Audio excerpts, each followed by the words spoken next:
ngasisidꯤ yamna harau numida mo hoire ado asmang da leibe posing se sai da dukan am hanggo se kan kai do dia okay mas da pai han sai dukan am pam se nga kan dua kan am bu khalure tawre se ado as khangde karamba hana khangdo ge na wa khan ji khan li ye je ado mathang khangdo la ge kuina di kai no tawroi excited roi po che khangdo ingman da na ado si po se hana fa ta khang ge si po se yamna manga wang aslum ne se de ai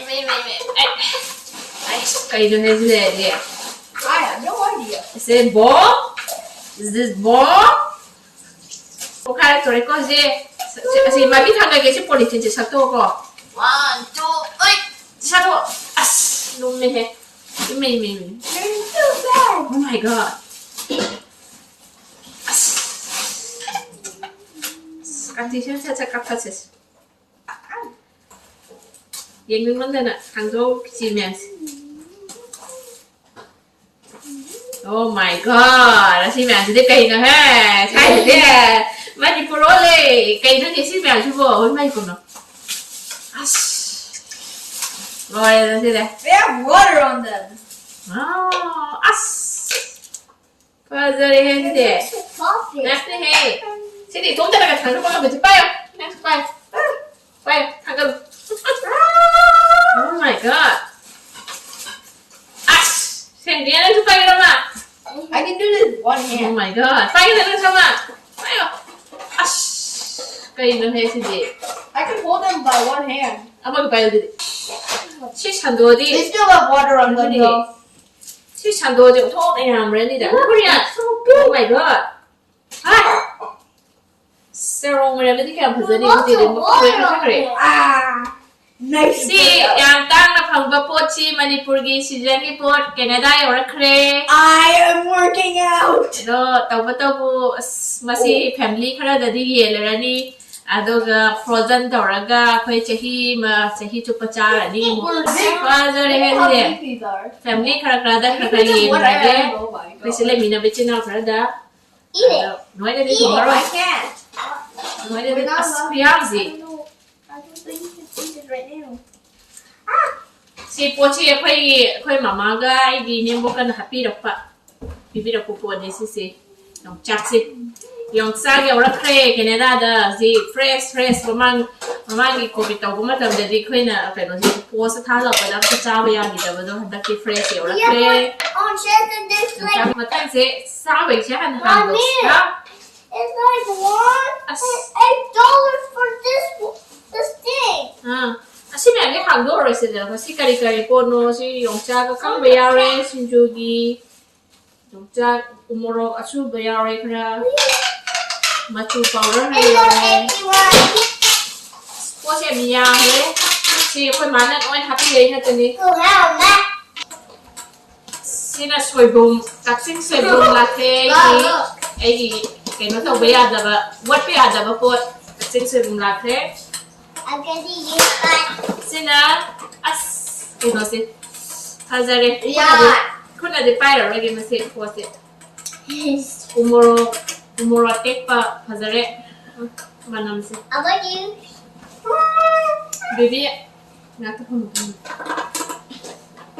si gi umuro container ni si na si di utre Me. sina inambong na happy ba Me. sila Just me. sila nga ya ngat ni sila ko mana happy na pai amam noi hando nga si di kai no tau di ni ja thok tui ni We're doing video. nga si ai thok tui nga si di anda sa sara thin ni am ba tre Mommy. kai Riyan chung na. Wasi na ngari sina kwai che na happy pa yam bre ko si yang thong na. Oh si sina kwai pigi Huh? si se paksi ne do Or like a safe. paksi ba Manipuri da paksi ko ese se Pepsi. paksi Rihanna already put some. okay paksi ne Rihanna already put some stuff. edi na kano tawre ni pigi bank hai na si bi sa kano taw se plastic is kai do ada si gi tin gi si khoi gi Manipuri gi si ne kano taw tre kai ore si de moi thadar so mabani ge amama Matang sini kali handuk sige sekarang bahan handuk sige antar sini kayak nungsu lerami asi iro bagi macam ada ke fresh vegetables ngata deh si nung mana maru mapam si susure macam ya badi nanti kera happy apa itu are aku mana happy apa nih si su sport ya miyam re to na mi pos sina kayak nungsi gero jendem nih cara amal happy deh jendem nih su aku mana apa deh si su Okay, matang jadi kari haurasi. Saat kita potse lo singere, masih matang jadi Jadi kayak itu sudah. Wow, close your eyes. Oh my god. 1, 2, 3. Oh, kakak itu tuh. Kakak lagi dia. Are those Crocs? They're outside. Here. Keep it fixed. Oh my god. Oh, that's Splendid. Oh my god. Hey, I want It's free? some. It's free? I want one of those. Nanti pa. I have my blue chapel. No, they're called Crocs. Lari yan sila. Kasi kanapin ba? Sila. Sila kanapin ba? I don't know. Chobi na kayo. Joby. 파모제. 세 chobi na 제 필요. Thank you chobi hai ko se. Thank you, Joby. Which I- Joby? Kasi pa rin na pa rin Which one was it? Thank you. Joby. Pambre ya. Yes. Ko je na ri ai da mata happy ra pane si se. Adu ma le le. Which Joby? Riyan ka mo so na kan sai ta tang ya. Joby gave it. Dada mo chobi. Tang wa sila mo na ya. 100. Really? Wow. Come. There's more food. 1, 2. Oh my god. Kanay no. Sige kanay no. Oh, I got this one too. Si baby ini. Oh my god, please I'm so quiet. I don't know. I think this one's good. Baby thajagi. That looks so big. Oh my god. Si kada sa pahiran si Pia. Wow. Masterpiece. Gini ya. Wow. I like the blue. Ay, pansin ni. Sige. Wait, let me Kasi see. sa mali ni Ria. Let me see it. See? Oh my god, Ria. Si kanale bini ba? Joby. Chobi na. Thank you, Chobi hai ko sido di. Thank you, Joby. Pambra. Barbara. Sina ka chena Ria gida makta pibira pa. Ria. No, I think I know which Joby this is. Kaya ba Chobi na na? Ko Chobi ang na hayo. Si Ria na gida si. Chobi na pira kon. Baby thajagi jam chida. Si mai khungao siari. So She's looking at that. baby thajagi khungao si di. Ah. Ma cha pa. Thajabi na gida si na. Chobi na pira ko si so. Sidra. I think this one from the He is so full. Ing lao ka len di pira Wait, let mai. me see it. Oh yeah, that is. Ka len di. Mine more song. Still this one. Let's see if it's for me. Okay. This one's pretty. Sige ako sige to. You want to wear it? Yeah, I wanna try this. Let's see if Try 到ทุกคนลองสิน่ากลัวดิ Yeah, this got wet, so. Fit it. Fitting? Okay, next next ang hangdo si as yang redo to na. What the heck? What's that? What the hell? What the heck is Oh my god. Baby thajagi nagathe chakki. that? Nagathe. This is her purse. This is a purse. Yeah, this is purse for baby girl. That's her piggy bank. Mathagi nagathe chakki baby ka lai Yeah, there's two. Ah. Oh, this is really soft. Oh my god. Feel it. This is the 84 this is the blouse tops. like baby purse. This is mommy. Why the black though? Khoi palim na. Imai bi man happy ra pa ni. There's nothing there. Yeah, because it's new. As baby thajagi so to ok na yang le da. What is this? See? That's her panes? Yeah, panek fi ma thang na ga theng cha pa gi yak sang gi. See? Hey. Oh my god. Yang re thong. This is yours. Sina clip ni. This is yours. As kanai ni si bo. Let me see. That looks like Korean. Syrian. Yeah, that's Korean. That's mine. Where's my pants? Kanang lady do gyan ta dre nene ro milana dai boram de sisi. Rian Wait, there's something. sisi. Wait, there's something. Nene ro milana dai boram de do. 24 size. Koi na mana 24 size. sisi na ke as ta chen. Hey, where's my pants? Ta zai tu polisi si. Where's my Hey, pants? Sina chobi na lai bol ma le siso. Oh, no. Sina chobi ai mana. She's too small. Ko le ya be pot mem. Wait, does this fit? As ke do ni he. I died, Debbie. Ta zai puri piro mem si kai do ni so ri bo. Hey, where's my pants? Si ka na lai do gyan ta dre. Akhoi chi na lai ra ba bi na lai ra yellow amma mam de oi ha de do. Yellow. Lucy dra. Wait, what does it say? Si. Ta zai bi pot mem si di. Maybe As. Okay, that's actually. You have the dress kind of like similar to this. Sina si chobi na ro. Chobi na lai bol ma le si so as. Kuyang si. Ta zai bol na ta ngai le tau le si mem. Hey, where's my pants? Oh, sino mo za puri ni. Did they forget me? This base ni si di. Nang sino base ni kano gi mo za puri. Which one's mine? Edi ga riang da gi. Chobi na le bi ba de. Da da bu ko chobi na. Thank you. As nang gila he. thank you. As. Wait, what? What? Okay. Wow. Okay. Kana ado kay mana lagi ba de. Kana lagi no do. Chobi na ro do ni ro milana ro. Ai gyan ta dre po si yak man na. That looks like mine. Yeah, that is mine. Sino ba kano si. Wait, what? Yeah. Hey, that actually looks pretty cool. Okay. Wow. Si Padi ani siyare. Padi ani amaro. Yeah, I think there's more than Eh si that. Padi siya na kano tawi. This is yours. Padi amanis. What's funny? Padi means towel for shower towel. Di si am na pam na khoi na towel si ma kan na si tho so khoi di si ki Padi si am na khoi na ra pai ko. Asi si am nungai. Si tha ba de khoi si ma. Sina kai no. Hey ma si so tha zabi gi ro. Yeah. Wait, there's something. There's something on the. Tha zagi po myang tu di. There's something on the. It says something. Wait. O-O-H-O-E. Si tha zagi po myang tu di kan ino. Ai tha do ning kre da. Si lai lai ba mi sing se akhoi ma ne, akhoi gi babi ne, adagi akhoi chichi ani ma ne.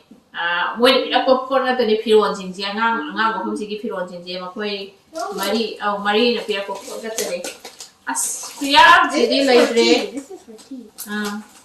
okay duga as si di phane pe no ni ma pa na ni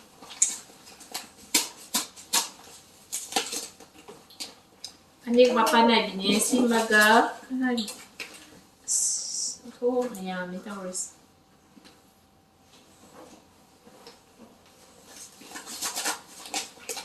as Honey. Sige posting si kano na pibirak pa ni ako'y the gift present to pirak pa itare ako'y gini to kung nilaiba kalakay ward number 5 tagi manikanta madi romola khirakpam romola madi khirakpam manikanta ngawani na ako'y gida magta present to pirak pa ni phi ga phanika ato ga diary kari lengyan phi kudai kay kano shure ado asi khirakpam manikanta si LIC gi agent ne do ya phaye ma akhoi na LIC policy kai ke khari yaw ki mamang da ado na akhoi gi da makta akhoi present to pira pa hai ta ne thank you so much manikanta and romola akhoi si phi se mu set ko matam da set laga kai ma tawrak na hang na video clip ma chama ga thabira ko do yam nung si e akhoi la na lei laga tumaina wa he manika thambi ba do akhoi ki matang da ado ai si phi se mu se la ka se pa matam da kai ba to ge phanek ki so tai bam se da ka roi do na ai phanek kai se tai ra phola ga nangi nu khoi na thabi ra ba video clip ma cha do ga tawra ga ai kai ma tawra ke ai YouTube da vlog ma cha ma mu se ma ke thank you so much matu da so koi policy ma me yaw bu ngam boi ja ge si ma le I'm wearing my chain. asima Asidi na sana mapa tu di kana bibi dai gudu di. Ini sana mau pakai khangdre dan sudah. And there's emeralds. Oh my god. I'm rich. Si sport memang sih aman dari dulu nangan. Ayo si mana terus. Nasi sana baru. There's an, I think this one. Oh my god. Baby. That's baby. Ay baby thada mo ini baby thada po na tengah dari sini. What the heck is this? Aduh si yellow color kat tapi bah koi kena sini. Koi family sini kudung si do. Chapel do. Kudung si do. Dupi macam posi hai ai dah loh sekarang tu dia tu kerana layer mehana koi ki cie macam ibu macam singi loh mama tu lagi di icah gitu di pani hati ki lagi benda nak kor. Mọi anh ở đây chúng tôi chào này tôi là chúng tôi làm sao sẽ lấy được áo quỳ với cái u với em một xì vào đồ có nên xì đồ mà có này làm về là phố xì đi I am rich. mày What's this? oh my god. Oh my god. Wait, most of them are all for tea. So what's that? Cái body này. Ini cái nó phiêu đấy. Most thing marang. Cái nó tàu đi mềm đấy. I'm putting my Cái chili papar, cái Manipuri cái papar này. Oh wait, Mà special papar. Ada cái xin nama chalai re. I want to try those Ada papas. cái xin là cái body này re. Cảm ơn em sẽ học học sang cái này ai hết. Ai phải được favorite cảm ơn là phải hết. Wait, those are your favorite? Yeah. Mami chapa lagi.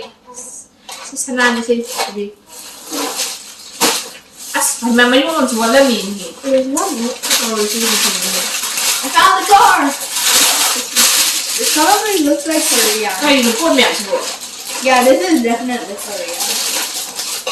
Wait, mommy, feel the salt.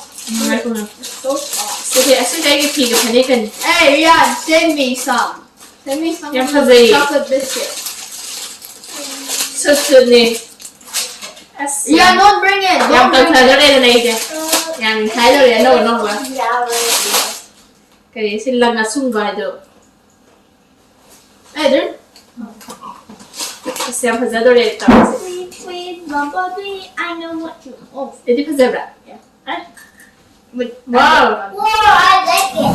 You like it? Oh. Oh my god. Sweet, sweet bumblebee, I know what you wanna be.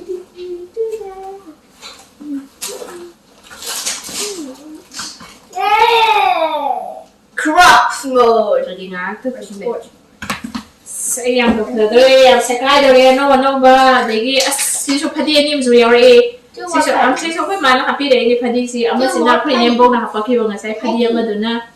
Duga si padi ni sina pay mana happy apa si may wong pun na yaro pa si pi sa lay miro.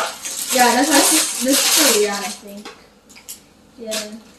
Oh, si kay non happy apa do. This is Rian. Nanti bibi kina yang apa ni rian cara ni sini. Yeah. Si kan ni ku jasi na happy apa ni. Rian cara ni sini ku jauh sini. Macam na apa lo piro. Was that originally for baby? Yeah. Yes. Kaza di cara rian di cap cara ni masih posi rian yo hela ni taze di ora. Popa nga people kina na happy apa ni do. Rian di tare si ma. Thank you ni ku jasi.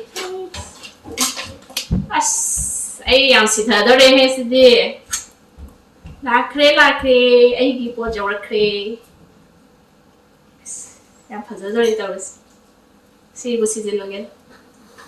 It may be. Karena sabi sa no present untuk pazado ri ta. Wow. Yang pazado terus bo electric lagi. What? I like that one. Mommy. This is mommy necklace. She's very Tazo wi ni. Tazo si mama na kapasitar wi. She's so small. I already have it. Si lupai mari si na koi mana edi gi pibi ya pa do ha ne gi lupai mari do tak kre di sa ke no to is ha ni da ya da I have a ring now. ti ya da di so chu le tu si ra ka da It's gold a little. ya spazare di And I also have this. Sinerian. Sinerian next to this. Oh my god. Wait, what are they called again? Kuji. Gucci. Yes. We have something to annoy Ma and Mommy now. You can just shake them. Kaya nga kung ato siyo. Yung si. Es fazenda. Wait, does it make Oh sense? my god, no sound. No sound. Es fazenda. No talk already. Good city. There's also another one. Eh. See this special ni hey. See the baby tajik. Baby tajik. Talk Hey, ngayon. where's my goal? Oh my god. Where's my goal chain? Your goal is Manipur. What? Are you serious with me? Baby tajagi kudoka likka yorakre hozi. Chaumbagi. That looks pretty small. Smaller. Sao cha kudosi sa ni mangonda. Khoi mamana Oh yeah, we understood the chain. aigi palem na present tawre si baby tajagi oire hozi. Do khoi ma baby de poso tho na yangre. Baby tajagi chaumbagi firon ga kai kholik khongji kai krakti na hana mamang de pochei tharakip de yaw khre dun handak yaw tre du sana si de pot to thawa de parcel ya da bane na si de direct kai to ma ga la khre zi yawra khre si pot si sana galaxy ai si lo tho si ne sana more taran hi si de Wait, I have a double chain now. oh my god naktek lang ni khazai am sana so thong ayangre thank you so much mama cheche ni babi inembo adegi nene kunjara si ado adegi kari manikanta They said more gift than us. rumola moi bibira popo myam se koi am harawe koi sida haw macharani to koi na sisalani kiro jiri thajagi kiro ni yam yam re ji thajagi pot atangai re pot myam se mai pe mai di sidani da siban do senba You want to get the chair? thajasi tum re ji nang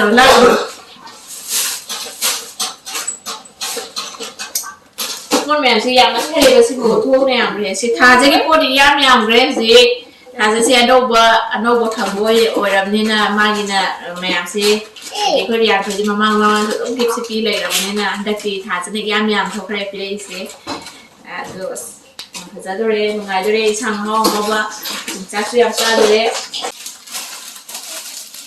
comments